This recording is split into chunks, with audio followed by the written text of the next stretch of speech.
con diapositiva, desde la diapositiva actual. Y ahora me voy.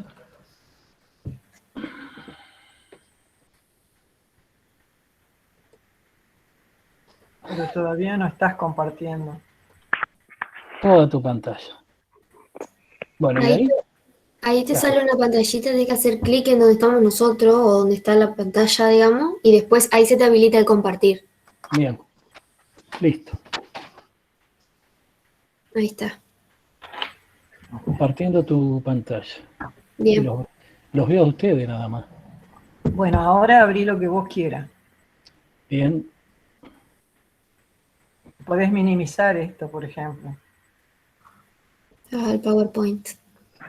Y te vas al PowerPoint. Uh-huh. No. Desde Ahí todo. está. Ahí estamos. Bueno. Empezamos entonces. Nosotros, una vez que hemos terminado todo con lo que conocemos como hidráulica agrícola, vamos a empezar a hablar de lo que se conoce como hidráulica agrícola. Partimos de la base que ya conocemos que disponemos de agua, que el agua la tenemos en un punto determinado y tenemos un potrero en otro punto y debemos conducir el agua desde el punto donde la tenemos disponible, que puede ser un arroyo, un embalse, un canal, hasta una perforación, hasta el potrero que queremos poner en funcionamiento. Para eso tenemos dos alternativas: conducir las vía canales, que es lo que vamos a ver en esta clase, y conducirla vía cañería mediante la impulsión, dándole energía a la misma con una bomba que presurice el sistema. Bueno, la diferencia entre los dos métodos de escurrimiento se basa en que el escurrimiento en canales, el agua se mueve en el mismo por efecto de la gravedad, ¿sí? Y tenemos que partir de un punto que tenga una altura determinada y tenemos que llegar a otro punto donde estaría el potrero con otra altura, que tiene que ser inferior. Yo vuelvo a repetir algo que a veces no queda claro. El punto donde parte el canal, o sea, el punto inicial del canal, se lo conoce como dominancia del canal. Ese punto es la cota que, a partir de la cual se puedan regar todos los potreros o áreas que están por debajo de esa altura. O sea, si yo tengo un punto de partida de 100 metros con respecto al nivel del mar, todo lo que está por debajo de 100 metros por nivel del mar, yo lo puedo regar mediante canales, cosa que no ocurre en sistemas presurizados, porque como yo tengo capacidad con una bomba de elevar el agua, la puedo conducir a alturas mayores.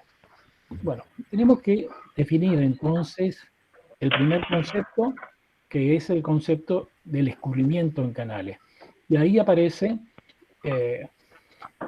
un sistema en que el agua se conduce a presión atmosférica. Una parte del agua en el canal tiene que estar a presión atmosférica, que es una porción de su contorno que se denomina superficie libre. Esa superficie libre es la parte superior del canal en donde el agua está en contacto con la atmósfera. O sea, que definimos un canal a movimiento del agua a presión atmosférica, impulsado por la gravedad. Entonces tienen que aparecer dos aspectos, presión atmosférica y gravedad, que es lo que genera el movimiento del agua en el canal. Obviamente, hasta que se inventaron los sistemas de bombeo, todos los sistemas de riego se basaban en la conducción de aguas por canales. Bueno, siempre haciendo una pequeña referencia, el problema más grave era que en su momento las civilizaciones antiguas tenían problemas donde construían sus ciudades y tenían que abastecer agua hacia las mismas desde puntos alejados, porque las ciudades generalmente estaban en los puntos más altos. Y bueno, Entonces, para ello empezaron a construir acueductos. El acueducto más famoso que está hoy en el mundo es el famoso acueducto de Segovia, que fue construido por los romanos, todavía está en pie. Este acueducto conducía desde una montaña o de un cerro hacia la ciudad, que era la que necesitaba o era la que requería esa agua. Bueno, estas son imágenes del acueducto, o sea, para que ustedes se den una idea de la magnitud de la obra.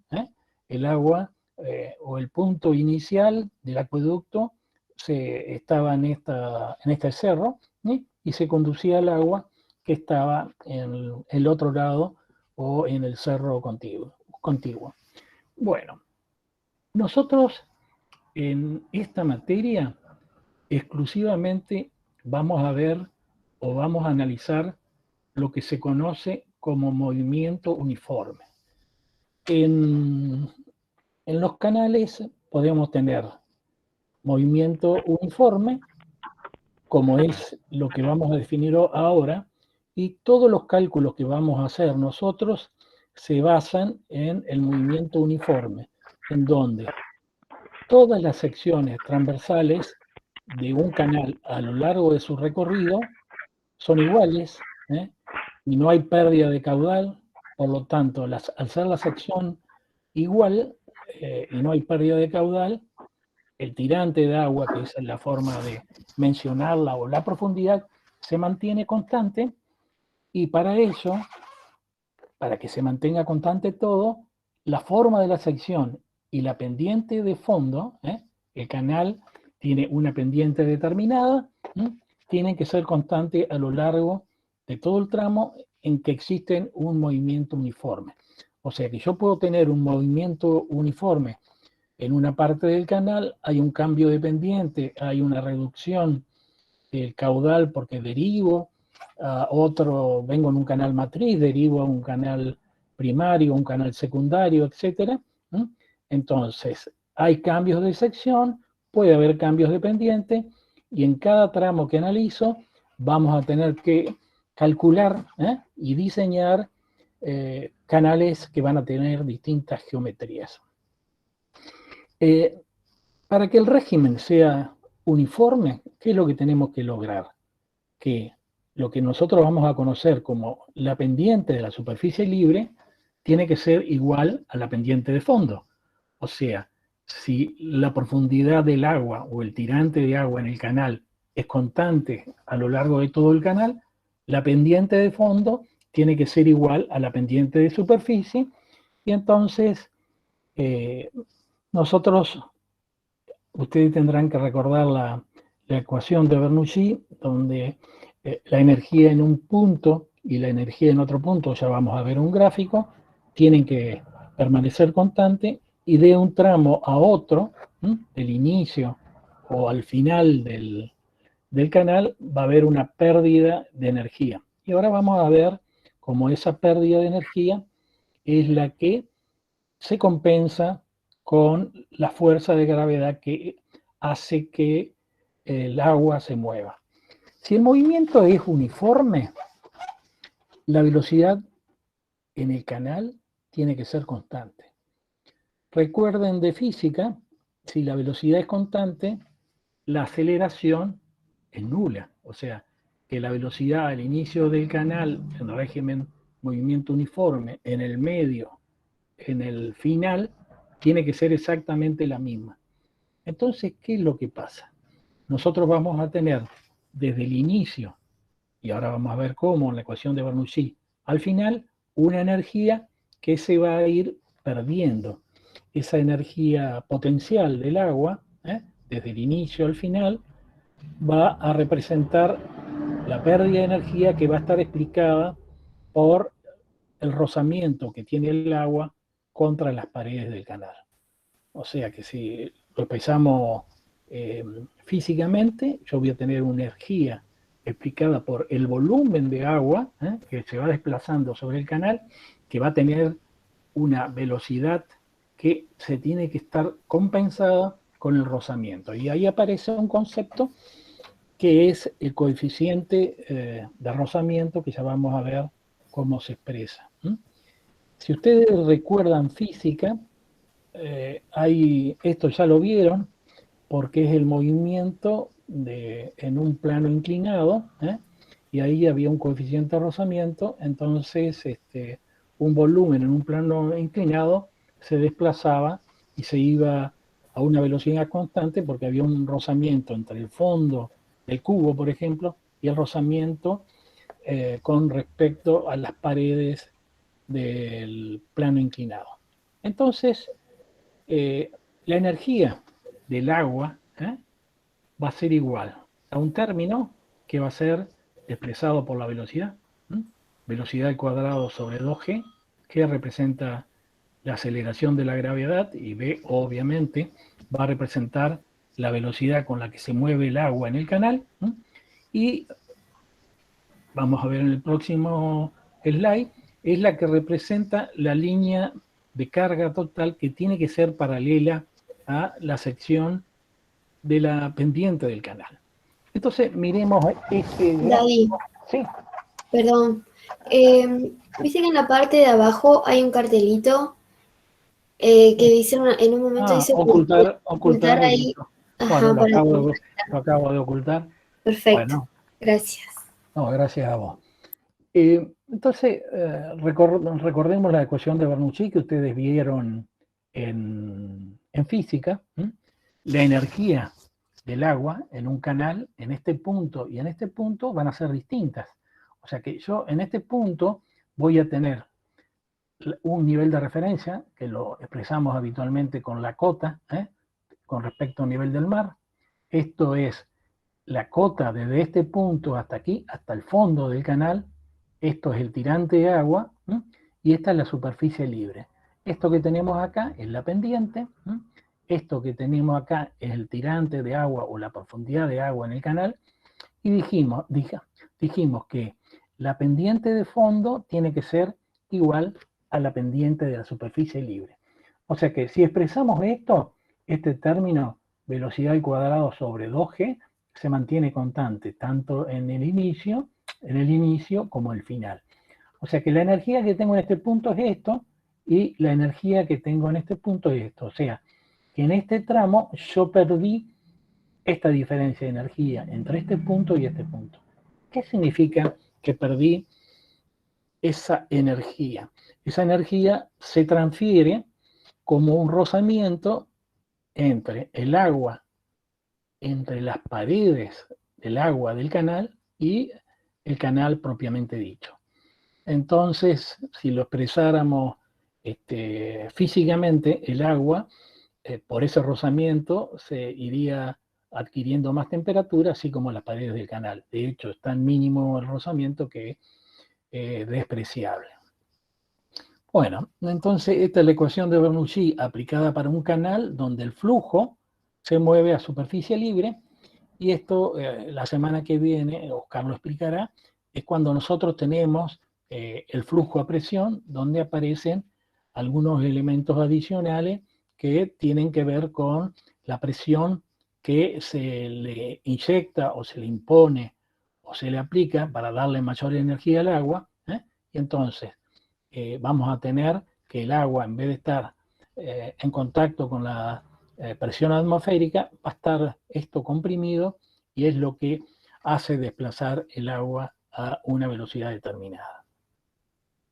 Bueno, entonces ya nos queda claro que el agua se mueve por efecto de la gravedad, no existe aceleración en régimen uniforme, que significa que la velocidad es constante, y nosotros, desde el punto de vista hidráulico, podemos diseñar, y de hecho el software que le vamos a dar permite diseñar canales rectangulares, trapezoidales, triangulares, y cada uno tiene una ventaja, circulares, y ustedes dirán, ¿por qué circulares? Pero la mayoría de los canales en Entre Ríos son las alcantarillas, que están por debajo de la ruta, y que son circulares porque es una forma que se construyen en otra parte y se traen.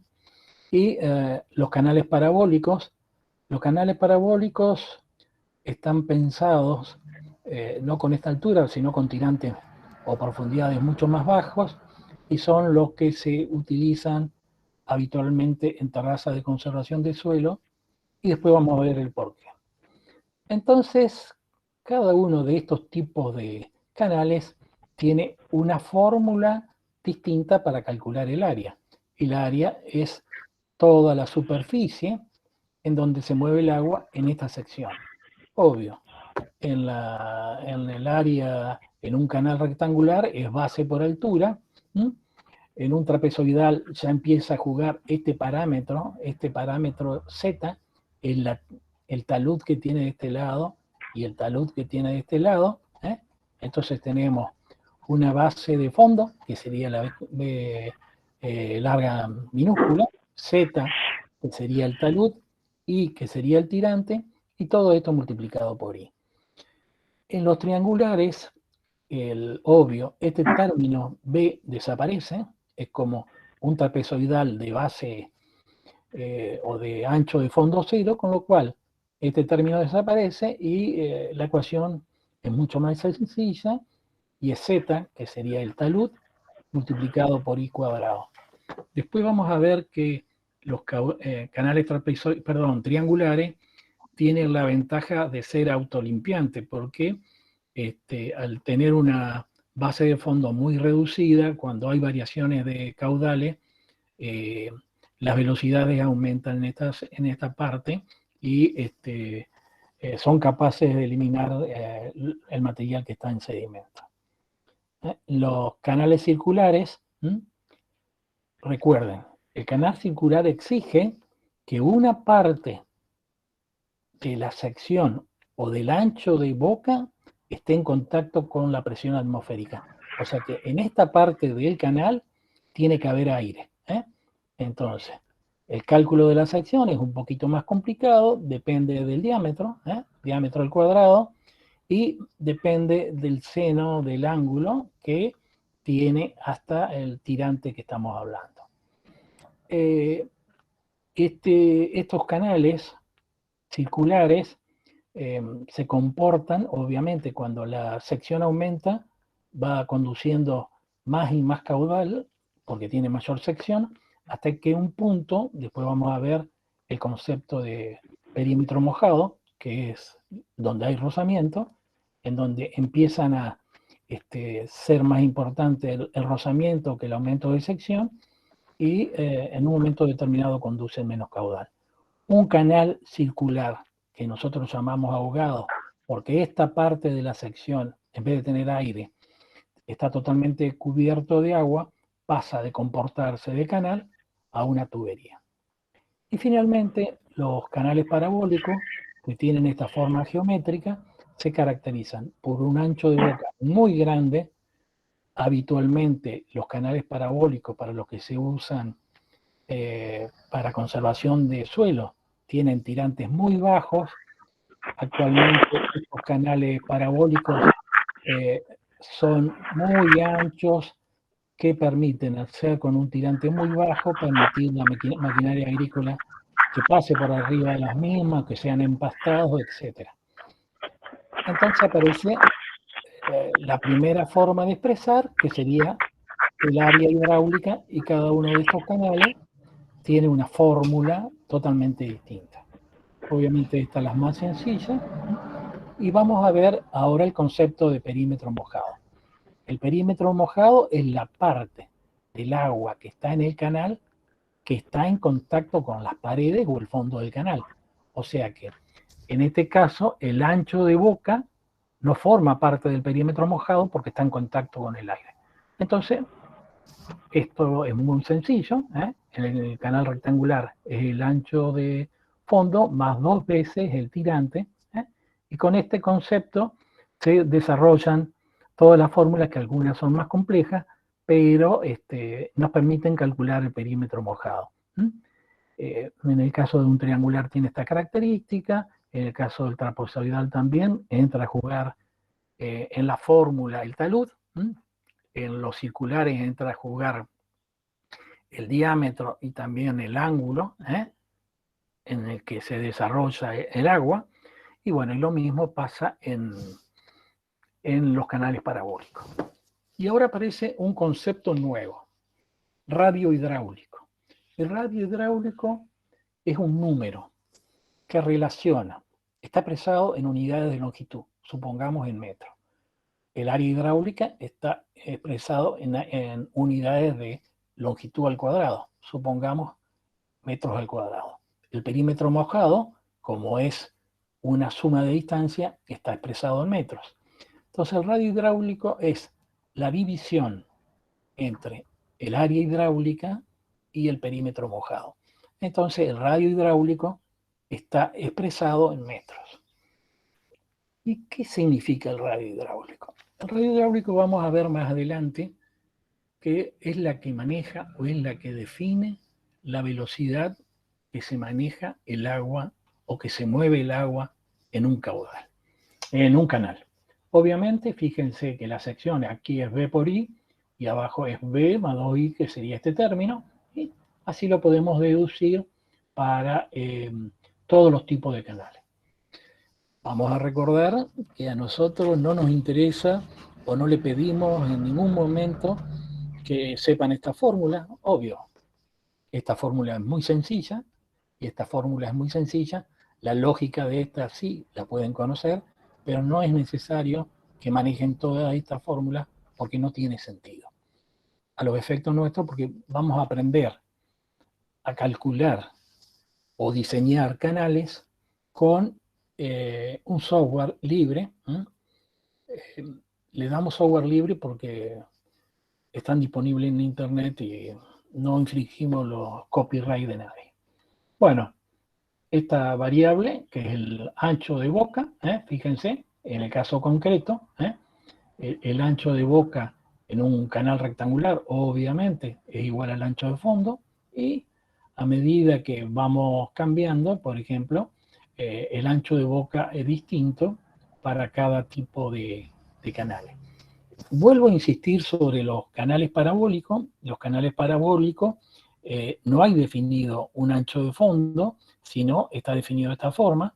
Los canales parabólicos en general tienen un ancho de boca muy grande. ¿Por qué? Porque tenemos un tirante muy pequeño, y entonces en las terrazas de conservación del suelo, los canales parabólicos tienen un ancho de boca muy grande. Y esta sería la fórmula, que no nos interesa que ustedes la memoricen, pero lo que nos interesa es que interpreten. Esto es muy fácil, porque es la sección en la que se conduce agua. Esto es fácil porque no es el perímetro completo del canal, sino el perímetro en donde el agua está en contacto con las paredes del canal o el fondo del canal. Esto es una abstracción matemática, no representa nada, pero sí se deduce a partir de la relación entre el área y el perímetro mojado, y está expresado como un radio hidráulico. Entonces está expresado como un radio hidráulico, y por eso se llama radio, porque se lo asocia con las tuberías. Las tuberías tienen diámetros y tienen radio. Entonces, en una tubería o en una cañería, cuanto mayor sea el radio hidráulico, mayor implica que sea el diámetro, mayor capacidad de conducir tiene agua, y por eso esta palabrita radio está jugando un rol. Entonces, cuanto mayor sea el radio hidráulico, más capacidad de conducir agua tendrá este canal, etc. Entonces, el radio hidráulico es clave en el diseño. Entonces, ustedes tienen que ir viendo que en todas estas fórmulas aparecen dos elementos clave: un ancho de fondo y un tirante. Un ancho de fondo y un tirante, salvo en los canales circulares, que en vez de tener un ancho de fondo y un tirante, aparece un diámetro y un ángulo phi, que tiene que ver con la forma que tiene el agua dentro del canal circular, de una alcantarilla, por ejemplo. O sea que en todos los canales aparecen como datos el ancho de fondo y el tirante. El ancho de fondo y el tirante. Vamos a seguir avanzando. Bueno, y entonces nuestro objetivo es conducir un caudal determinado. Y bueno, un señor que se llamaba Manning hizo muchísimos ensayos experimentales, ¿sí? Y empezó a ver que existe una relación directa, ¿sí?, entre, obvio, un coeficiente de rozamiento. Cuanto mayor es el coeficiente de rozamiento, este número que está abajo, esta división hace que cuanto mayor sea este coeficiente de rozamiento, menor caudal conduzco, ¿estamos de acuerdo? Y este coeficiente de rozamiento lo relacionó con las características de la pared del canal. Vamos a un caso extremo. Si las paredes de un canal fueran de vidrio, este sería un coeficiente de rozamiento muy bajo, un número muy pequeño, y el caudal que podría conducir para una misma sección, para un mismo radio hidráulico y para una pendiente, sería muchísimo mayor que si en vez de conducirlo por un vidrio, lo conduciría por, supongamos, arena, o algo muchísimo más rugoso. O sea, que este número, que es el bendito N de Manning, se llama N de Manning porque este señor tenía 2 N y le puso N de Manning, es el que define el rozamiento del canal. Este A es el área, entonces a mayor área, mayor caudal para una misma velocidad, y este término radio hidráulico, él encontró que elevado a los 2/3 y multiplicado por la raíz cuadrada de la pendiente, encontró que me daba el caudal. O sea, si lo pensamos desde el punto de vista matemático, el caudal es igual a velocidad por área. Área está aquí y la velocidad sería radio hidráulico a la 2/3 por la raíz cuadrada de la pendiente dividido n. O sea que área por velocidad es caudal. Área, ya lo vimos de la fórmula anterior, tenemos distintas formas de calcularlo en función de la geometría del canal que vamos a diseñar. Y la velocidad está expresado por un coeficiente de rozamiento, N de Manning, un radio hidráulico, que ya vimos en el gráfico, en la tabla anterior, que se calculaba y que dependía del ancho de fondo y del tirante. O sea que el ancho de fondo y el tirante, en función de estos números, hacía que el agua se moviera más a mayor o menor velocidad. Y aquí fíjense cómo incide la raíz cuadrada de la pendiente. Esta pendiente es pendiente unitaria, no pendiente en por ciento. O sea, la pendiente es metro sobre metro, raíz cuadrada de la pendiente. O sea que para duplicar el caudal y aumentar la velocidad, la pendiente se tiene que, supongamos, de 2 hay que multiplicarla a 4. Tiene que aumentar al doble la pendiente para que el ser elevado al cuadrado para que la velocidad aumente al doble, con lo cual el caudal se pueda duplicar. Entonces la pendiente juega un rol en la velocidad, el radio hidráulico un rol de la velocidad y el coeficiente de rozamiento es otro. Si yo quiero conducir mayor caudal, yo puedo hacerlo de dos maneras. Cambiar la geometría del canal o cambiar el rozamiento, cambiar este N de Manning. Este N de Manning, vamos a ver más adelante, está tabulado para los distintos materiales, y yo puedo pasar de N de Manning caracterizado por rocas, por arcilla, por arena, por hormigón, por mampostería. Cada uno de esos, este buen señor Manning se tomó el trabajo de hacer ensayo y poder calcular el valor de N de Manning. Entonces, volvamos a la fórmula, caudal es igual a un N de Manning, que es la rugosidad, área, que obviamente está aquí, y el radio hidráulico por la pendiente unitaria.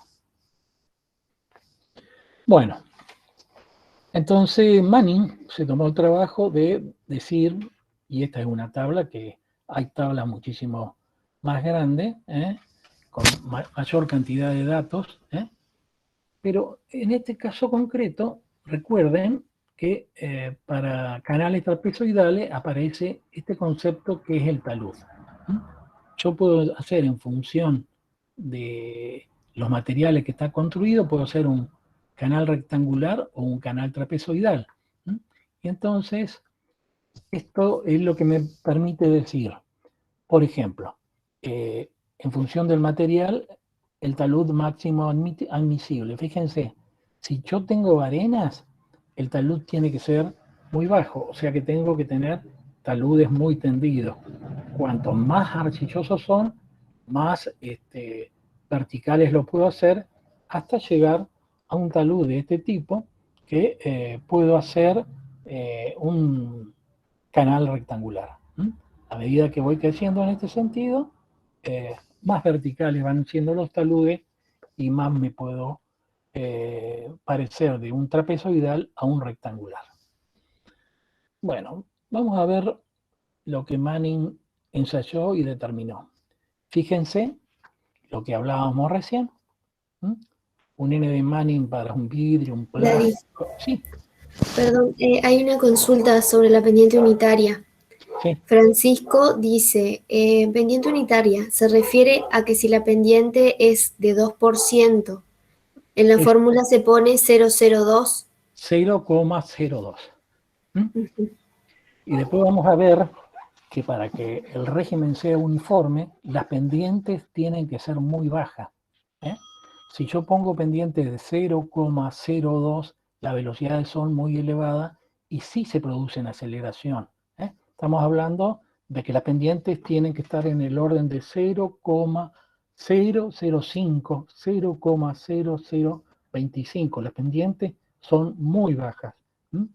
Los que viven cerca de Diamante, cerca de, ¿cómo se llama? General Campo, algunas localidades por ahí, van a ver las banquinas en los caminos, que como el agua escurre por ahí y hay pendientes muy importantes, hay un proceso de erosión muy grande por efectos de las pendientes que tenemos.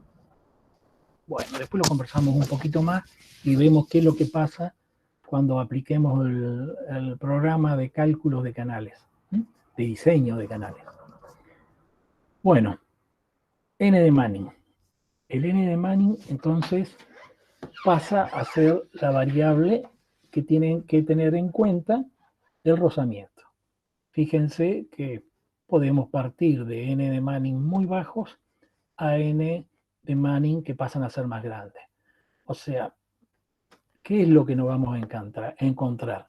Por ejemplo, canales de tierra que están bien mantenidos, podemos tener valores de este orden en un curso de agua, porque un curso de agua también conduce como si fuera un canal y se puede calcular la velocidad en un curso de agua como un canal y aplicar un N de Manning de estas características. Por ejemplo, en un canal natural con una abundante vegetación, o sea que está muy cubierto con vegetación, árboles, etc., usaríamos este N de Manning para estimar o calcular la velocidad. Y fíjense, muchísimos de los canales que se hacen con cemento, con hormigón, que están muy lisos, tienen N de Manning que son relativamente parecidos a estos tipos de materiales. Bueno, tenemos los canales de tierra. Cuando hablamos de buenas condiciones, fíjense la diferencia entre estos y estos. Estos serían libres de vegetación. Por ejemplo, un canal bien mantenido, ahí vamos a ver algunas fotos, y esto ya, el concepto de buenas condiciones no es que está libre de vegetación. En este caso puede tener pasturas, o puede ser un canal, una terraza de conservación de suelo, que el objetivo es que el agua se mueva lentamente, entonces permitiendo que en el mismo canal parabólico esté empastado, nosotros reducimos la velocidad y no hay erosión hídrica o no concentramos los picos de los escurrimientos. Bueno, entonces la fórmula original de Manning incluía lo que él denominó un N de Manning, que estaba pensado para un canal recto, uniforme, liso, y de acuerdo al material del cauce, por ejemplo, si era un cauce natural.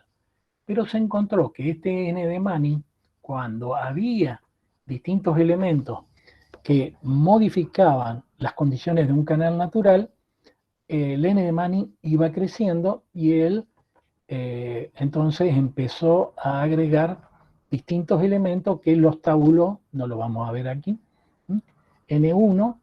Entonces, este N1 tiene que ver con las irregularidades que puede tener el fondo del canal, que en vez de ser un canal liso, tenga oscilaciones o materiales de distinta granulometría que hacen que el tirante cambie. El N2 tiene que ver, fíjense, con, puede haber variaciones de la forma y el tamaño de la sección del canal. Yo puedo venir con un curso natural que por alguna condición se ensancha y disminuye. Ustedes saben que si, no les digo el río Paraná, pero varios arroyos, cuando el arroyo se ensancha, disminuye la velocidad y se deposita material porque la velocidad disminuye y existe lo que se llama una velocidad terminal de caída, que lo vieron en edafología, que hace que las arenas o los materiales de mayor granulometría se depositen. Este N3 considera las obstrucciones. Podemos tener desde árboles, cualquier elemento que haga que genere o aumente el rozamiento. El N4, vegetación y características de la corriente. Podemos tener ingresos de agua lateral, podemos tener vegetación más densa, y este elemento, que es un número, todos estos elementos son valores, y esto multiplica todo por todos estos valores. Y un meandro, un canal recto, es así, entonces tiene cuenta N0, pero supongamos un río que divaga, que sería el término técnico, va cambiando de la dirección, no sé si me ven en la pantalla, va cambiando la dirección en un sentido a otro, tiene curvas y contracurvas, este valor crece y si fuera recto sería 1 y a medida que tiene una divagación mayor, aumenta. Por ejemplo, los ríos Pilcomayo y Bermejo son ejemplos de cursos que tienen muchos meandros, variaciones de dirección y de sentido, y que este M que multiplica todo es mayor que 1. Bueno, entonces empecemos a diseñar. Fíjense que nosotros, ¿qué es lo que vamos a diseñar? Tenemos que conducir un caudal. Y tenemos que conducir un caudal en un canal. Entonces, nosotros para diseñar un canal, fíjense, ya tenemos un problema. Vuelvo. Tengo que optar por, acá tengo 5 geometrías distintas. Entonces, tengo que optar cuál va a ser mi diseño. Voy a diseñar con un formato rectangular, trapezoidal, triangular, etc. Obviamente, si tengo material que me impidan tener paredes verticales, no me quedará otra cosa que diseñar con un canal rectangular. Ahora, si puedo llegar a tener materiales que se pueden sedimentar y hay variaciones de caudales, quizá opte por un canal triangular que me permita tener taludes y que sea autolimpiante. Si quiero tener un canal, por ejemplo, destinado a una terraza que esté empastado, que tenga baja velocidad para que no sea erosivo, puedo optar por un canal parabólico.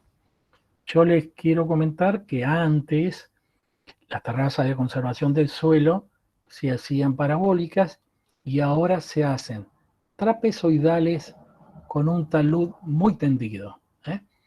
En vez de tener un talud a 45 grados o a 60 grados, hoy tienen una relación 5 longitudes por 1, con lo cual una cosechadora, un tractor, una máquina de sembrar, lo que sea, pueden pasar por arriba y no tienen inconveniente.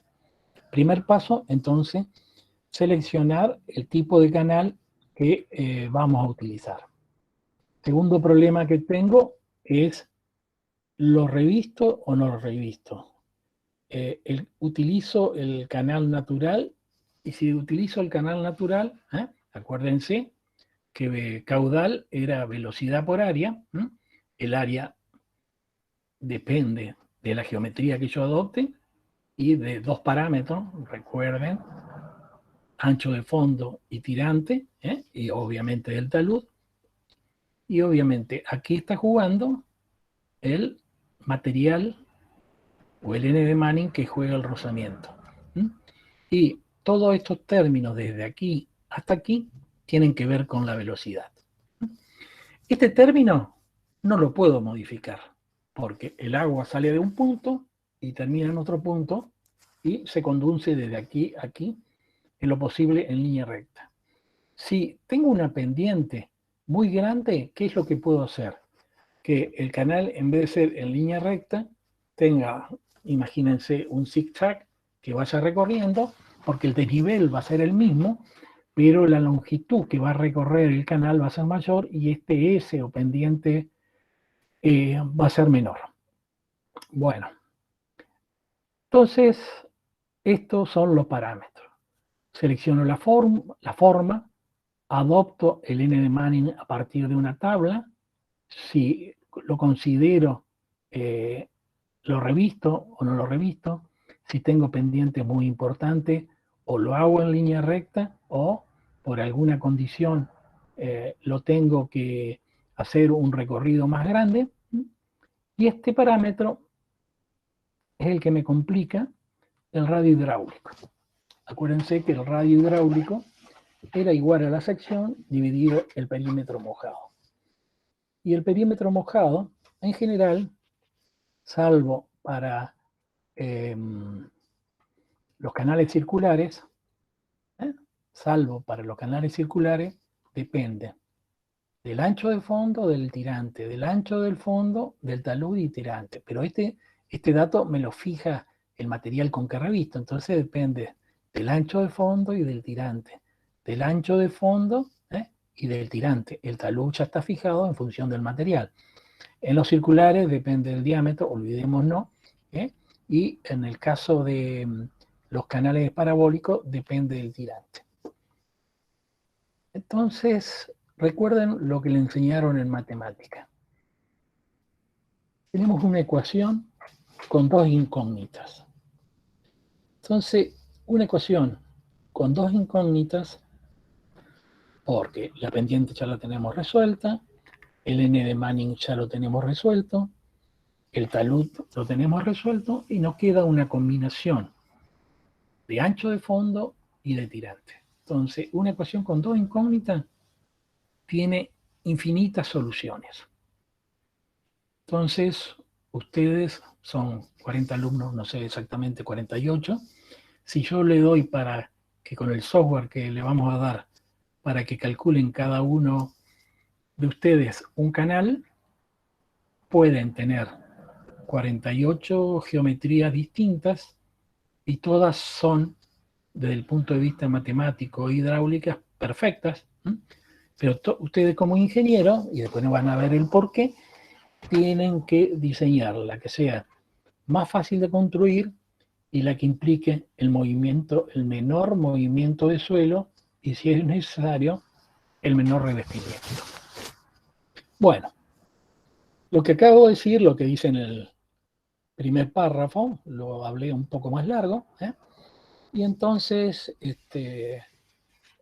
nosotros lo que queremos lograr es que el radio hidráulico sea lo mayor posible.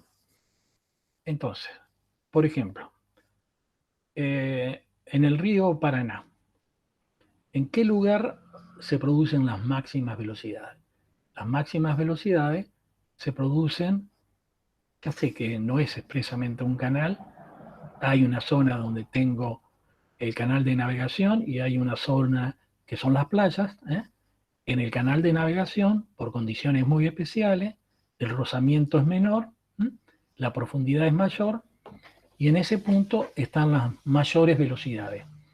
En ambas playas, la que da, por ejemplo, sobre Santa Fe o la que da en algunas de las playas sobre Entre Ríos, el tirante es muy pequeño, el talud es muy tendido y ahí las velocidades son bajas. Entonces, el radio hidráulico ahí juega de la siguiente manera. Ustedes pueden jugar con, en el caso, por ejemplo, de canales para conservación de suelos, anchos de fondo, o sea, la B mayúscula, la que jugaba.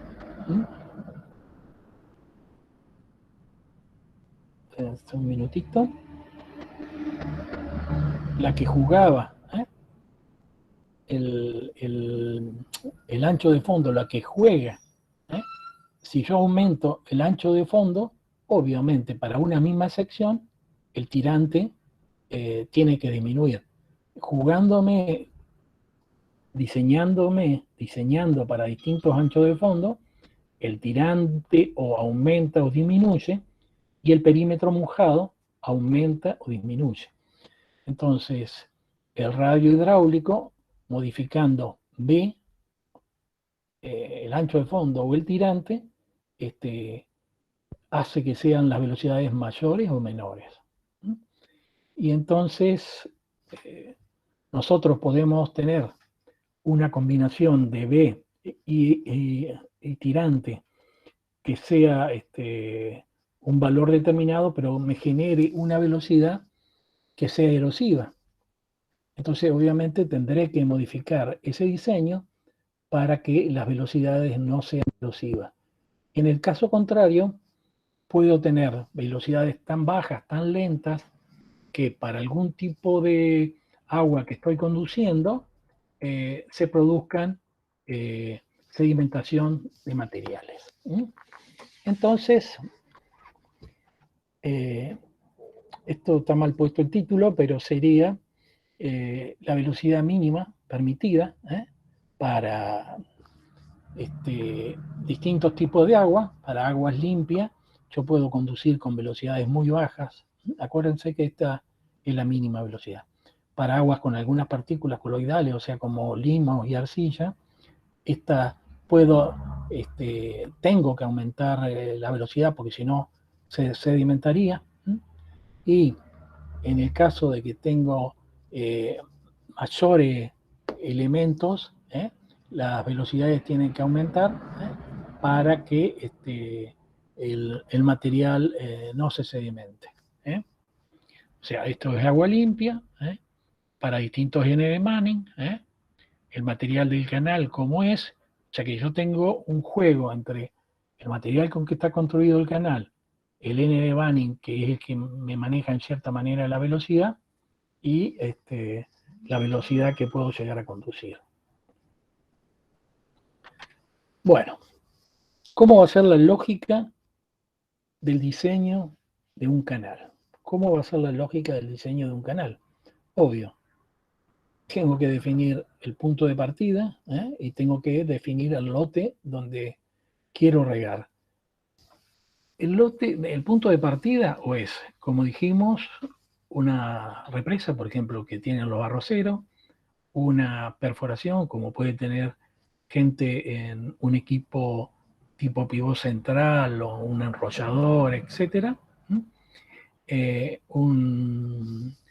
Tomar agua de un arroyo y tengo que conducir hacia un punto determinado. Lo primero que hay que ver es si el canal que nosotros vamos a construir no interfiere. En ingeniería se dice que la traza se encuentra liberada.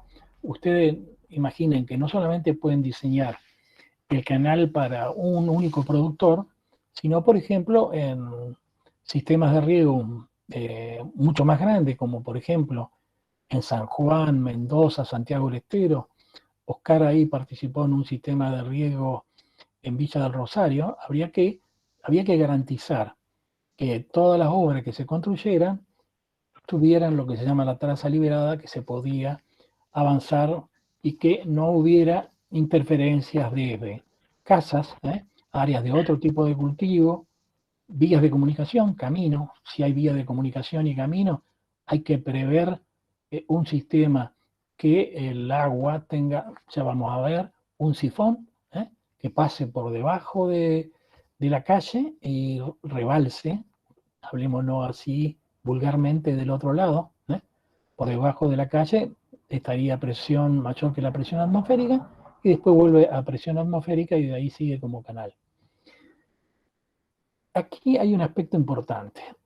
En algunos lugares hay que controlar no solamente los suelos por la capacidad de infiltración, sino la salinidad.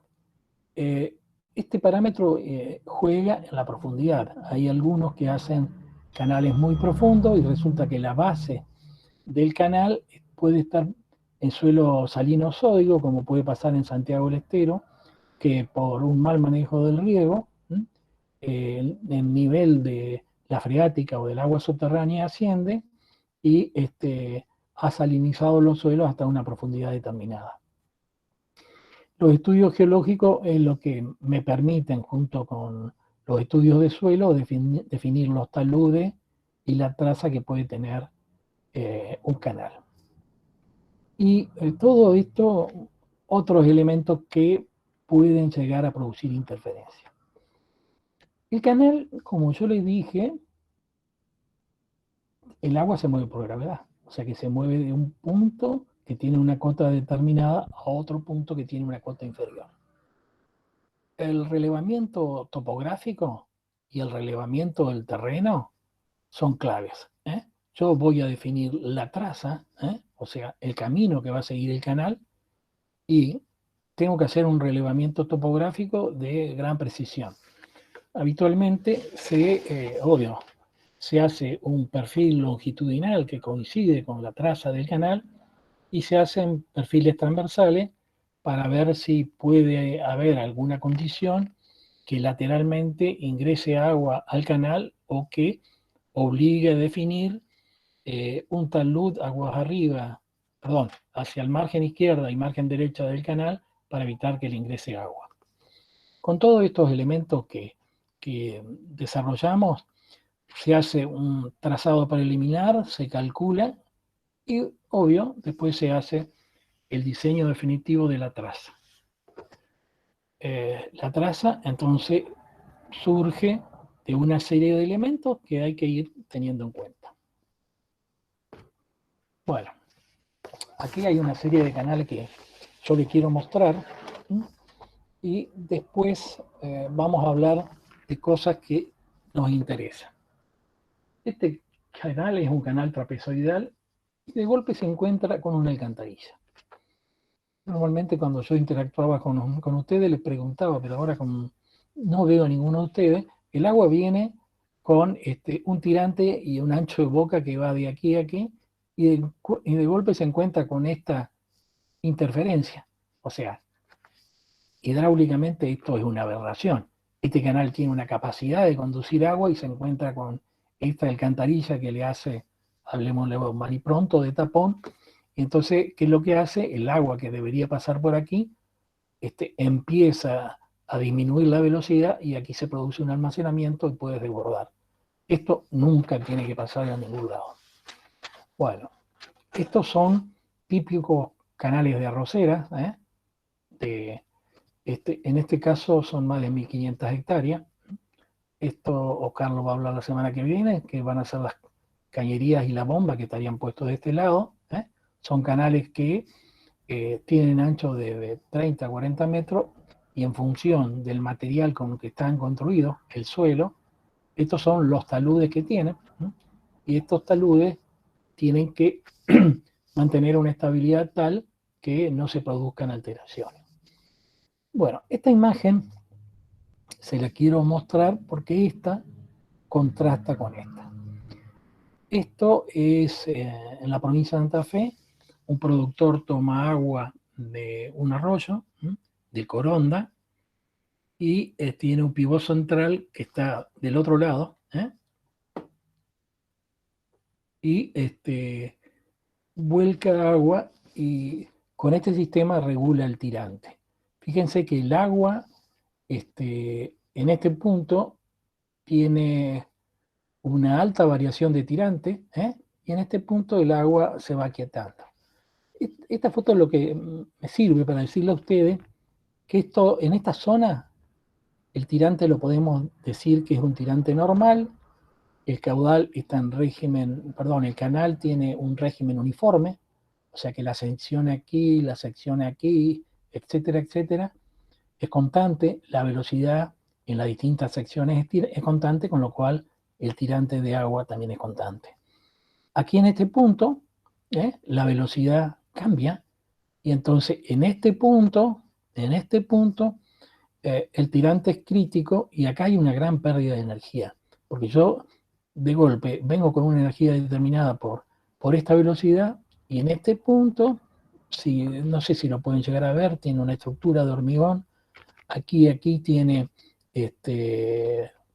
mangas sí, las bolsas de silobolsa para proteger por los problemas de erosión. Fíjense que como acá hay una estructura de hormigón, este lado está más protegido que este. Y bueno, esta zona es tirante crítico, y a medida que vamos avanzando hacia allá, es tirante normal. Bueno, esta foto es un contraste, es un canal en Francia. Yo lo que le quería mostrar aquí, se me perdió el mouse, ahí lo tengo, la geometría. Acá hay una curva muy larga, trabaja a tirante normal. Tiene aquí un vertedero que me regula el caudal aguas abajo, no deja pasar más agua de esto. Desde el punto de vista de lo que vamos a aprender a calcular hoy, nosotros vamos a aprender a calcular desde este punto hacia allá. No vamos a aprender a calcular los vertederos, porque en este punto tenemos una aceleración importante de caudales, la sección, el tirante disminuye, hay cambios de velocidades muy importantes. O sea, que nosotros vamos a aprender a calcular régimen permanente y uniforme a lo largo de toda esta sección. Bueno, Oscar, esto era una limpieza de canales que me parece que hacían ustedes en el Delta. Y bueno, acá sí. el N de Manning, fíjense, ustedes lo tenían que limpiar, me acuerdo con hidráulica. El N de Manning en esta condición es totalmente contraria al N de Manning en esta sección donde tengo canales revestidos. Esto es un canal, esta Salto Andersen es una SUD regulador que derivaba agua para el sistema del río Colorado, para la provincia de Buenos Aires, que es un sistema de riego muy importante. Y esto era un mantenimiento para lograr aumentar la velocidad del agua, eliminando las obstrucciones que podían llegar a producir. Bueno, este es otro ejemplo de Francia también. Y esto es un drenaje de canales de cancha de golf para drenar. Estos estaban pensados como canales rectangulares de base muy tendido. ¿Por qué? Porque los jugadores de golf venían con los carritos y tenían que pasarlo caminando. No en esta condición, sino cuando no llovía. Pero esta es una condición en que se utilizan canales naturales tendidos para que se pueda pasar. Esto mismo sería aplicable para terrazas de conservación de suelos. Bueno, vamos a ver qué es lo que pasa. Esto no son canales en Argentina, pero bueno, esto aquí, en este sistema se está hormigonando esta pared, ya se definió el talud y se va avanzando. Fíjense que son canales de una base de fondo, un ancho de fondo muy alto, taludes muy tendidos, y esto puede estar en el orden de 45 grados, y son sistemas son canales para grandes sistemas de riego. Bueno, les quiero mostrar este otro. Acá hay un cambio del N de Manning. En esta sección hacia agua arriba, yo diseñé un canal con un ancho de boca, un tirante, y de golpe me encuentro con una contracción. Fíjense que vengo con un ancho determinado, paso a tener otro ancho, paso a tener una transición entre un ancho y otro, y aquí lo que importa es que tengo, por la marca, ustedes se dan cuenta, variaciones de caudales y variaciones entonces de los tirantes. Estos son de sistemas de riego argentino tradicionales, donde en algunos periodos del año el caudal que requiero, por ejemplo en diciembre, me exige mayor disponibilidad de recursos hídricos o mayor de agua para riego, y entonces tengo que conducir más agua y el canal estaría conduciendo hasta aquí. En un momento determinado, necesito menos agua, como es este caso, y el canal funciona hasta este tirante. Estos son canales como para que ustedes se den idea de la magnitud. No son canales que tengamos en Argentina, son canales que tienen taludes revestidos y donde el déficit o la disponibilidad de recursos hídricos es complicada, el talud es clave y la eficiencia de la conducción es clave para no perder agua en el traslado. Esto que está aquí abajo a la derecha, fíjense la diferencia. Este es el sistema de riego de un dique que se llama Florentino Meguino y está en la provincia de Chubut. Esto es la cabecera del sistema de riego. Y fíjense que, bueno, no es lo mismo que esto. No es lo mismo que este otro. Y bueno, esto es otro sistema de construcción. Ya el ancho de fondo es mucho menor y tenemos taludes del orden de 45 grados. Estos son todo un sistema de canales sin revestimiento. Acá volvemos a ver desde arriba el canal, la cabecera del Florentino Meguino. Vemos algunas estructuras en algunas zonas, debido a que tenemos una alta energía y tenemos que conducir el agua a otra sección, aparece el concepto de lo que se llaman disipadores de energía.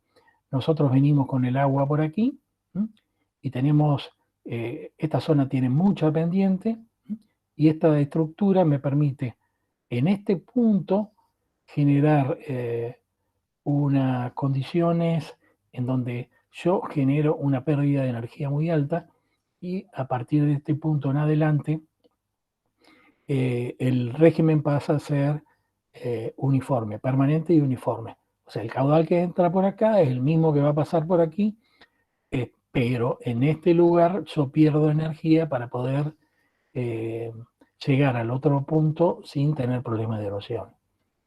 Estos son canales y canales entubados, también el dique Florentino Meguino. Y esto es otro ejemplo de canales en el valle del Río Negro. Este que está aquí es lo que se conoce como un puente canal, y este puente canal está por sobre un canal de drenaje. O sea, yo estoy regando, fíjense, estoy regando y tengo que conducir suficiente agua para el sistema de riego y lo conduzco por este medio. El canal viene con una sección determinada, hay una contracción, es toda una estructura, y esto que está aquí, que es el agua que se pierde del sistema de riego, me dice que la eficiencia de este sistema de riego es mala. La eficiencia de este sistema de riego es mala porque si ingreso con toda esta agua al sistema de riego y por drenaje tengo que evacuar toda esta, la diferencia entre esto y esto es lo que efectivamente quedó disponible para el cultivo. Bueno, aquí estamos con Oscar. Estos son algunos de los partidores. Vamos a ver otra estructura. Este era el puente canal. Hay estructuras de control de niveles de agua arriba, de niveles de agua abajo. Yo, para regular los caudales en un sistema de riego, puedo decidir que el agua que pase hacia abajo de este canal sea el caudal que yo quiero y parte lo derivo lateralmente, y esto es un regulador de caudales por flotación. Este es el caudal de drenaje que veíamos hoy, ese es el puente canal que íbamos caminando, y todos los sistemas terminan en pequeños canales con sus compuertas que hay un responsable de tener los candados y abrir la compuerta para llegar al agua a los distintos regates. Fíjense que esto es una compuerta mucho más grande, se maneja a manivela y permite que el agua que está del otro lado pase a este lado. Esta es otra compuerta ya a nivel de productor. Esto es otro vertedero para hacer perder energía entre este punto y este punto, porque los desniveles entre el punto inicial y el punto final son importantes. Y bueno, estos son partidores. ¿Qué significa un partidor? Yo tengo que garantizar que aguas abajo pase un caudal determinado. Entonces, un partidor, por ejemplo, si solamente tengo abierto esto, me pasa el 50% del caudal. Si tengo abierto este, me pasa el 12,5. Si tengo este y este, me pasa el 37,5. Y si dejo pasar todo esto, llego al 50. Y de la combinación de estos partidores, es la cantidad de caudal que dejo pasar aguas abajo. ¿Por qué? Porque el productor a lo largo de todo el año no necesita la misma disponibilidad o dotación de agua para riego. Entonces, en función de eso, se van abriendo distintos partidores. Bueno, esta es la foto desde agua de arriba, esta es la foto desde agua de abajo. Bueno, esto es lo mismo que un bebedero de animales, Entonces, esto que está aquí es un flotador que me regula la apertura de una compuerta y en función de la altura aguas arriba es la cantidad de agua que dejo pasar agua abajo. Este sería el sistema, la foto no es muy buena. Bueno, vamos a ver ahora otros casos de canales muy importantes. Un canal de la toma de agua de La Paz, toma desde del río Paraná directamente. Fíjense el ancho que tiene, fíjense los taludes, fíjense que acá hay algunos problemas de los taludes, pero están relacionados con el caudal que ingresa. Estos taludes son tendidos porque depende del material con el que están construidos. Esto sigue siendo ese mismo canal. Esto es lo que habíamos visto del drenaje urbano de la localidad de Goya. Canales como son revestidos en hormigón, pueden ser hasta taludes verticales. Bueno, lo quería mostrar porque es un canal de drenaje en corrientes. Fíjense que tiene un ancho de fondo determinado, un ancho de boca determinado y tiene un talud. Bueno, la foto está pensada para que ustedes vean este talud. Este talud, cuando está seco, es vertical. Cuando está húmedo, este talud cambia y tiene de vertical pasa a un ángulo determinado que se llama ángulo de equilibrio, y si se hubiera construido bien este canal, el canal, su ancho de boca debería haber seguido hasta aquí. Y ustedes, si miran esto, en cierta manera le están marcando el nivel de la freática o el nivel de variación que tiene el agua subterránea en ese punto. Y podemos decir que este canal, que hoy lo vemos con este caudal, puede llegar en condiciones excepcionales a llegar hasta esos niveles que le marca este cambio, porque todo esto lo que puede llegar a saturarse y cambiarle la estabilidad a este talud. Bueno, fíjense, bueno, aquí estoy mostrando el juego que este es un camino lateral. Estos son taludes tendidos, ancho de fondo tendidos, y acá acuérdense, los N de Manning, tanto del canal anterior como del canal actual, son totalmente distintos, porque en este canal yo tengo vegetación, en el mismo canal tengo interferencia, tengo alteraciones de sección. Bueno, ahí estamos lo que yo le quería mostrar. Bueno.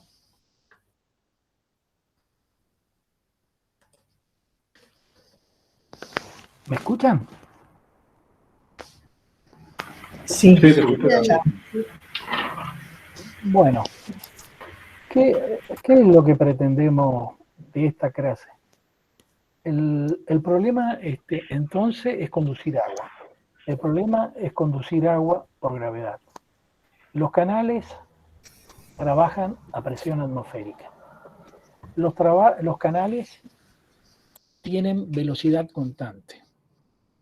Y si tenemos un régimen uniforme, la pendiente de fondo tiene que ser igual a la pendiente de superficie, la sección inicial tiene que ser igual a la sección final y el tirante o profundidad del canal tiene que ser igual al tirante o profundidad final.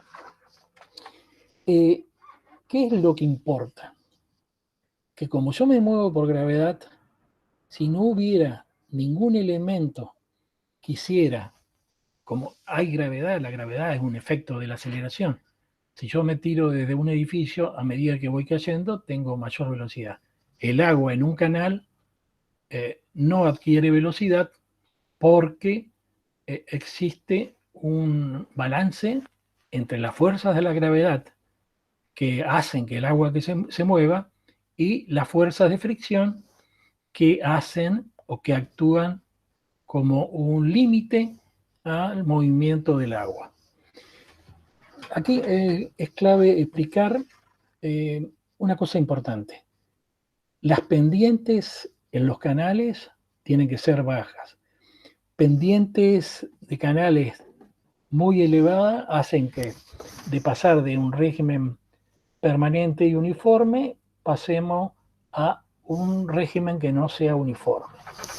Nosotros, imaginémonos, yo antes esto que le estoy diciendo lo dibujaba en el pizarrón, imaginémonos que el agua viene en un canal y ingresa a un tajamar, a un embalse para riego de arroz, después rebalsa por un vertedero y después continúa como un canal.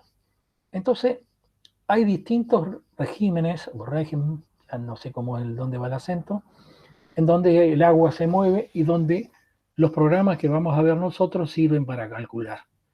Antes de ingresar el agua al embalse, si la pendiente es constante y la sección es constante, el agua se mueve a régimen permanente y uniforme.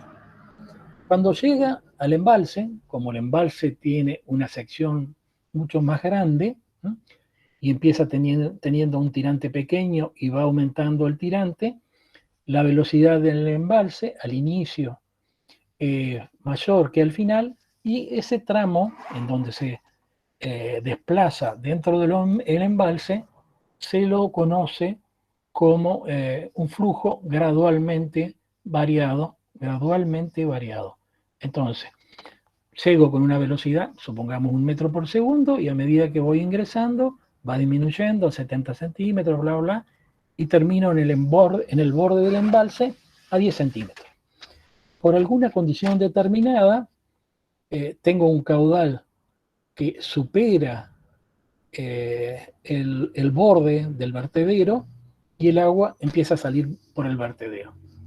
Régimen permanente y uniforme, gradualmente variado, y llego al vertedero. En el vertedero, bruscamente, el agua cae de una altura y cae al final. Entonces, en ese tramo se llama bruscamente variado.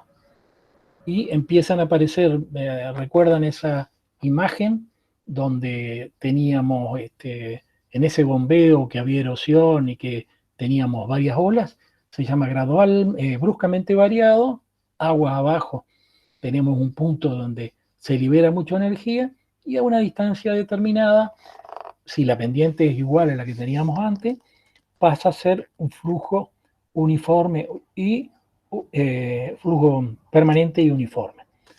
Flujo permanente y uniforme, gradualmente variado, bruscamente variado, y flujo uniforme y permanente, siempre que no haya pérdidas de caudales. Nosotros, Paul hace una pregunta. Entonces, el tema es que en esos 4 tramos vamos a aprender a calcular el inicial y el final. El software que vamos a usar es para aprender a calcular el inicial y el final. Bueno, vamos a aprender a calcular y a utilizar un software libre que lo diseñó el grupo de pesquisa de recursos hídricos de la Universidad de Viçosa de Brasil, y creo que le habían enviado ya el link para que lo tengan y para que lo dispongan. Geraldine. Sí, sí, eso está puesto en el aula, Eduardo. Bueno. Antes de que empieces con ese, me parece que habría que aclararle algún concepto, por ejemplo, el de vertedero en riego. Bien, bueno, perfecto. Bueno, eso, ¿qué es un vertedero? Alguno capaz conociera un Salto Grande o alguna represa. Normalmente las represas tienen agua hasta el borde por alguna condición, ya sea en una represa de tierra o algo, o en Salto Grande o en Yacyretá o donde hayan ido. El nivel del embalse empieza a subir hasta que hay un borde que limita el máximo nivel que tiene la represa. El excedente que hay en el embalse, por alguna condición, pasa por encima de un vertedero, de 2 vertederos, o la cantidad de vertederos que tiene Salto Grande, y es evacuado hacia aguas abajo. Comentaban ahora de que el nivel del río y de la laguna Setúbal, que yo vivo en Santa Fe, con un manejo del embalse de Itaipú y de Yacyretá de 10 centímetros bajo nivel del cielo normal, va a llegar en una semana o 2 semanas a 1,5 metros. Y eso es porque manejan los vertederos liberando más agua. Entonces, el vertedero es como un salto. En la época mía lo considerábamos, era la alfombra mágica que se tiraba uno desde arriba y violentamente se iba desplazando, adquiriendo mayor velocidad. El agua hace eso, empieza con una velocidad muy pequeña, va cayendo y adquiere una mayor velocidad hasta que llega al final. En el final libera energía y después gradualmente se estabilizan esa energía y continúa. Entonces eso es un vertedero. Imagínense a ver cómo lo podemos explicar. La pava tiene una boca que si uno lo inclina, el nivel del agua en la pava aumenta y el agua sale por la boca de la pava con mayor velocidad, y eso es un vertedero. El agua que sale de una pava es un vertedero, hidráulicamente hablando. No sé si fui muy claro, Griselda. Sí, lo que también es interesante de comentar es que siempre que uno interrumpe un río o un arroyo para hacer un embalse, tiene que dejar un vertedero. Obvio, tiene que haber un vertedero que se llama, el término técnico se llama vertedero de demasía, de exceso, en condiciones de exceso. Uno calcula para las condiciones normales, un embalse, por ejemplo, para riego de arroz, etcétera. Y en condiciones anormales, por ejemplo, una precipitación muy importante que genera escurrimiento, puede llegar a dar de que el río o lo que alimenta el embalse ingrese más agua del volumen que le quedaba disponible al embalse, y esa agua que ingresa, de alguna manera hay que liberarla aguas abajo. Bueno, pasamos a ver el software. Vale. Bueno, ¿Vos lo vas a abrir desde ahí? sí, yo siempre con el problema de esto digo dejar de presentar o No, cambio. no, porque ahora abrí directamente el software. ¿Ya lo Bien, tenés abierto ahí o sí, no? sí, lo Bien, tengo abierto. ahí está, perfecto. Para que lo voy a abrir donde yo lo había dejado. Esto era donde había que descargarlo.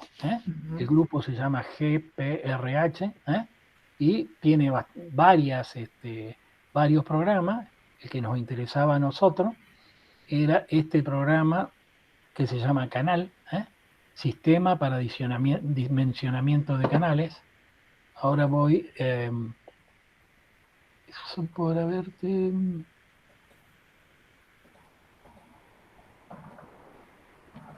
Ahí estaba.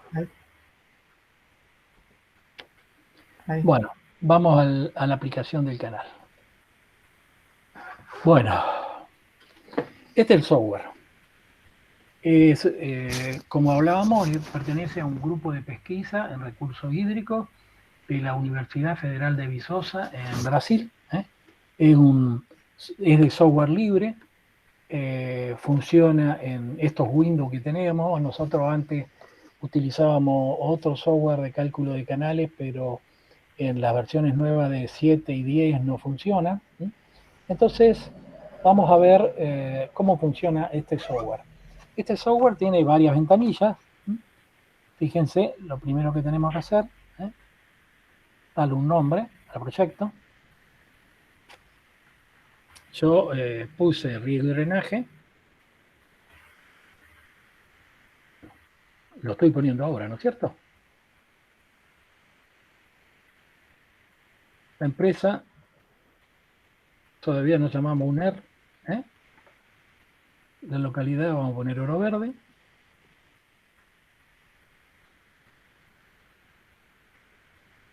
Vamos a poner estado Entre Ríos. Obvio, esto ustedes lo completan. Bueno, voy a poner mi nombre.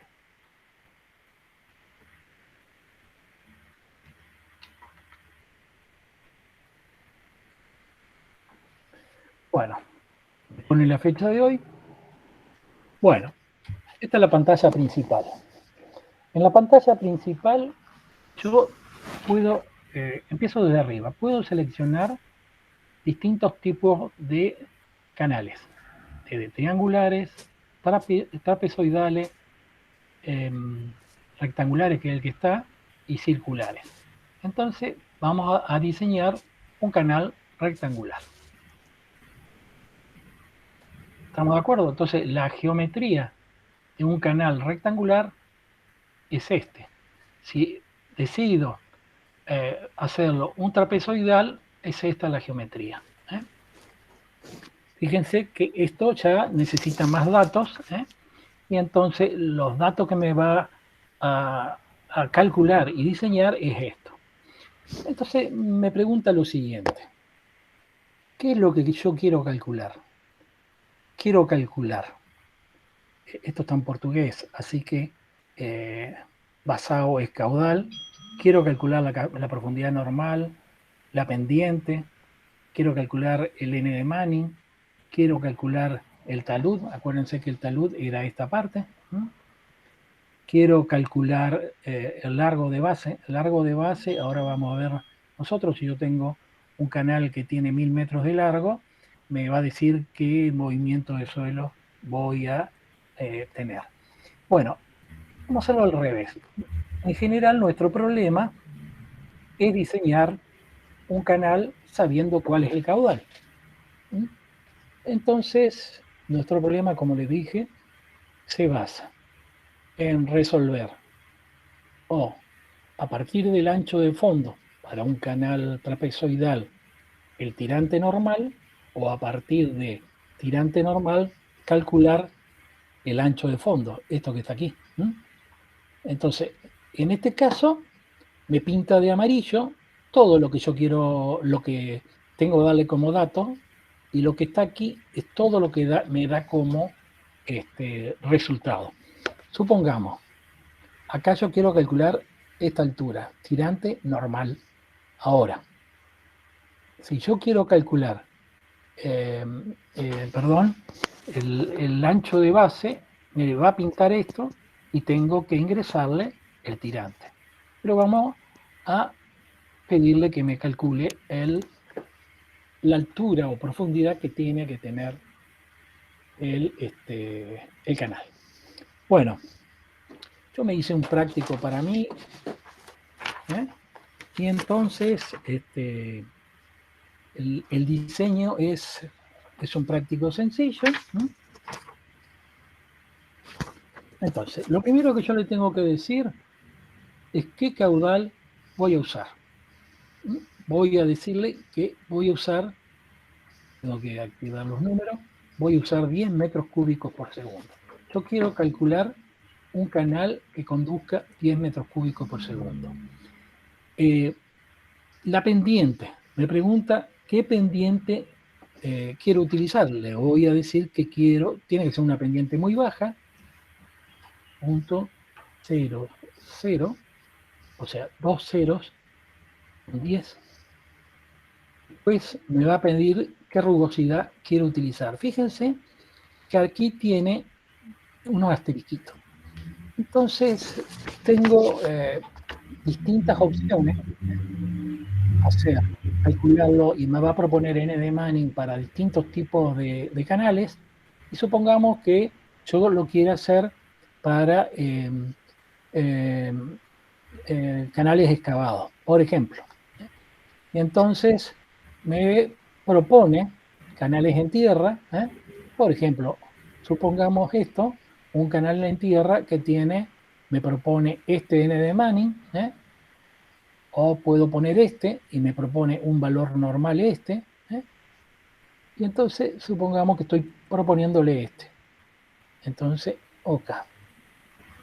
Yo lo puedo ingresar manualmente o ingresar de la experiencia de esto. Acá aparece un nuevo término que se llama revancha. ¿Qué es la revancha?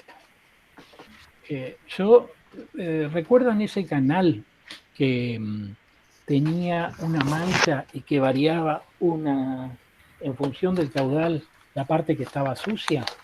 Bueno, la revancha es el margen que tiene.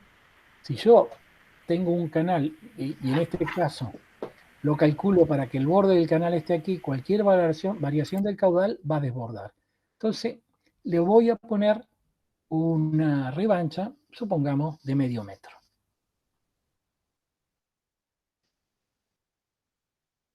Cuanto mayor es la revancha, mayor va a ser el volumen de movimiento de tierra, porque esto va a afectar, toda esta sección que está acá, va a afectar al volumen que yo voy a manejar. Eduardo. Bueno, sí, ¿te escucho? No, la revancha es una especie, digamos, de seguridad. Margen de seguridad, un margen de seguridad. Exactamente. Exactamente. Bueno, acá me dice el comprimento del canal, que sería, fíjense, el ancho de fondo, ¿no es cierto? Y el ancho de fondo, en este caso, podemos poner que tenga 3 metros de ancho de fondo. El talud. Bueno, el talud es el ángulo que yo le puedo poner. Supongamos que lo construya en 1/3. Fíjense cómo está el talud expresado. Por cada metro, ¿cuántos metros es así? O sea, si yo tengo 3 metros que me desplazo así, 1 metro en este lado. Entonces yo pongo 3 metros y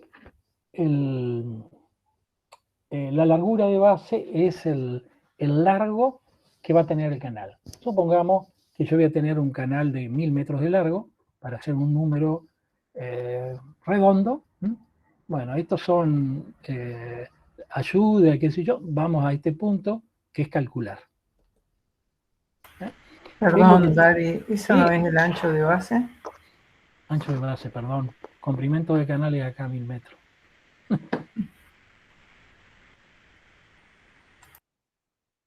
Este metro. Ahí estamos. Bueno, gracias Griselda. Entonces, la geometría del canal que acabamos de diseñar es esta. Entonces, fíjense, ahora miren los resultados. Este canal va a tener una sección transversal de casi 3,7 metros cuadrados, un perímetro mojado. Acuérdense que el perímetro mojado es el largo en donde está en contacto el agua con la tierra o con el revestimiento del canal. De aquí en este caso son 11 metros. El ancho de boca va a ser 11 metros, 11 metros con 18. Bueno, y acá hay dos valores que nos interesan. El tirante crítico y el tirante normal. Bueno, fíjense que yo les dije que en ese canal donde el agua de golpe oscilaba mucho, en esa parte había varias variaciones de tirante y eso, el flujo era crítico. Cuando el agua se desplaza como si fuera en un espejo o en una mesa de billar, el agua está en tirante normal. Entonces tengo un tirante crítico, que es el que me calcula el software. O sea que me calculó un tirante normal de 1 metro, que era lo que estaba pintado en amarillo, que era lo que queríamos calcular, y el tirante crítico es 0,79. Y aquí aparece un número, que es un número que se llama el número de fruto. Para que ustedes se ubiquen, ¿se acuerdan que la velocidad del sonido define los aviones que son sónicos y supersónicos? Y eso se llama Mach. Un Mach 1 es un número adimensional, que así se llama, que es la velocidad que se desplaza el avión sobre la velocidad del sonido. Si la velocidad que se desplaza el avión es mayor que la velocidad del sonido, el avión rompe la barrera del sonido y bueno, se siente un ruido muy especial. Bueno, en el agua hay un número de Froude que tiene este valor. Si este número es mayor que 1, el movimiento del agua sería supercrítico y si menor que 1, subcrítico. O sea, que no nos tenemos que preocupar porque no tenemos inconveniente. Fíjense, la velocidad del agua es 1 metro por segundo y la energía, acuérdense, era velocidad al cuadrado sobre 2G. Esto está expresado más el tirante del canal, este número, y el movimiento de tierra. Por la corrección que me hizo Griselda, yo puse 1000 metros multiplicado por el área del canal más la revancha, me dice que yo tengo que mover 1.559.475 metros cúbicos de tierra. Sí. No, que si llegara a dar supercrítico... hay que jugar, sí. Claro, es un número que se puede llegar a dar, pero en la condición de diseño de ese canal sería muy erosivo y tendría graves problemas, digamos, para la estabilidad de ese, ¿no? Entonces, no es que no exista esa posibilidad, sino que si da eso, no es los canales que nosotros estamos manejando. No deberíamos calcularlo de esa manera. Claro. Bueno, problema, como este es un software que no hemos pagado los derechos, nosotros podemos generar lo que se llama un relatorio, que vendría a ser el informe del... Si lo queremos imprimir, no podemos. Pero como nosotros aprendimos a hacer de todo, yo puedo marcar todo y copiarlo en Word. ¿Estamos de acuerdo? Entonces, lo que ustedes me van a hacer es, de los canales que yo le voy a dar como diseño, oh Dios, como el diseño para el ejercicio, ustedes me va a ser un canal matriz y 3 canales secundarios, van a tener que hacer el cálculo para cada uno de ellos del tirante, este valor, y me van a presentar todos estos datos en el relatorio que está aquí. O sea que van a tener que hacer una descripción del software que usan. Bueno, el software es el GPRH de la Universidad Politécnica, la Universidad Federal de Viçosa, qué sé yo. Los datos que ingresamos fueron estos, que me pide el software, dado que yo decidí obtener el resultado del ancho del tirante. Fíjense que si yo en vez de ese valor pongo 4 y le hago que me lo calcule, se me modifican todos los datos, y las velocidades cambian y los tirantes cambian, etcétera. O sea que ustedes están jugando con esto. Bueno, ustedes esto que está aquí lo pueden dibujar con el Excel porque es relativamente sencillo. Para esta distancia ponen este número, para esta distancia que sería el inicio del ancho de fondo ponen este número y así sucesivamente, y nos dibujan esto, o si no, la opción más fácil, hacer una copia de pantalla y después copiarlo, recortarla en Word, nos ponen eso. Es lo más fácil. ¿Sí? Es lo más fácil y lo más rápido. Bueno, empecemos por la pregunta. ¿Tuvieron inconvenientes en descargar el software?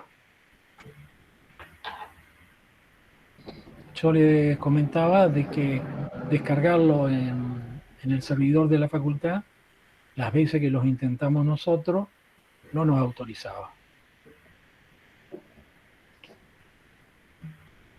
No han tenido problemas.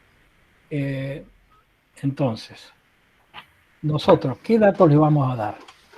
Le vamos a dar todos los datos que están aquí y le vamos a pedir que nos calculen la profundidad normal, y ustedes van a tener que adoptar un n de Manning en función del material del revestimiento del canal, que está aquí, y jugar con el talud, que lo van a sacar de la tabla, jugar con el ancho de base.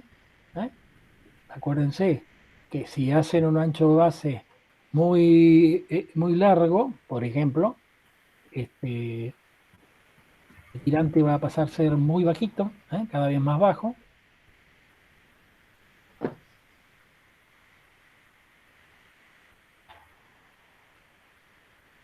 Y ahí lo que tienen que jugar más que nada es con la cantidad de suelo que les va a restar a la explotación.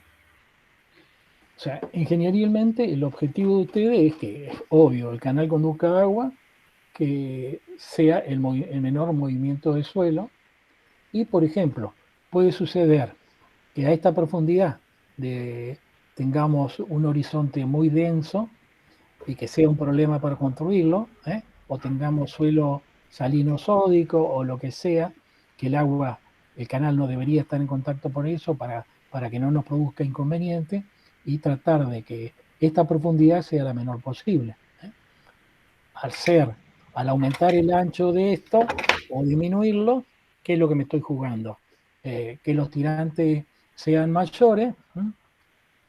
Fíjense, esto era lo que habíamos dicho hoy, 1,16 m, más ¿cómo se llama?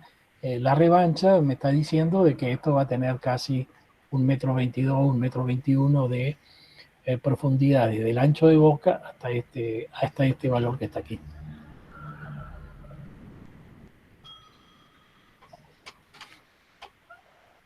Bueno.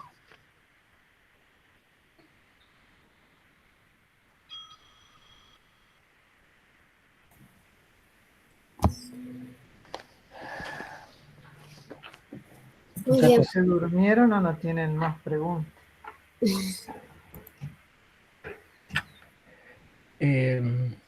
Nosotros entonces le vamos a enviar, o lo va a colgar Geraldine del campus, las especificaciones o la consigna de este práctico, lo vamos a subir, y después vamos a presentar alguna pregunta o algunos temas que pueden ser disparadores, que ustedes hayan tenido dudas, y para consultarlo. Partamos de la base entonces, que el problema aquí que tenemos es resolver el diseño de un canal a partir de una serie de datos, que son estos que están aquí, pero fundamentalmente nosotros a partir de un ancho de fondo calcular un tirante, o a partir de un tirante que puede estar condicionado por la geología, calcular un ancho de fondo y con el largo del canal sacar el movimiento de suelo que habría en todo el largo del canal que estamos analizando. Y lograr que el movimiento, el escurrimiento, sea subcrítico y... Por Dios. ¿Qué te pasó? No sé, apreté algo. Bueno, ya está. Listo. Sí, se ve que fuiste muy claro.